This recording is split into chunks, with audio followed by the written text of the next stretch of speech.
કોંગ્રેસના રાષ્ટ્રીય અધ્યક્ષ મલ્લિકાર્જુન ખડગેએ કેરળની એક સભામાં નિવેદન આપેલ છે કે ગુજરાતની પ્રજા અભણ છે અને એના વિરોધમાં ભારતીય જનતા પાર્ટી અરવલ્લી દ્વારા આજે એક ધરણાનો કાર્યક્રમ આપેલ છે અને એના માટે સમગ્ર જિલ્લામાંથી કાર્યકર્તાઓ ધરણા પર બેઠા છે. અને હું કોંગ્રેસના અધ્યક્ષને અસ્વસ્થ કરવા માગું છું કે જ્યારે જ્યારે આ દેશમાં જરૂર પડી છે ત્યારે ગુજરાતના જ નેતાઓએ આ દેશને રાહ દીધો છે.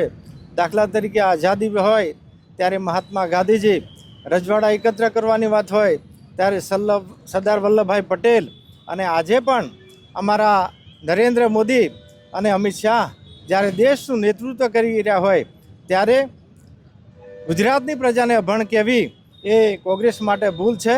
અને આવતા સમયમાં અમારા ભારતીય જનતા પાર્ટી અને ગુજરાતની પ્રજા એ કોંગ્રેસને એનો જડબાતોડ જવાબ આપશે એવું આજે હું આ મીડિયાના માધ્યમથી આપને કહેવા માગું છું.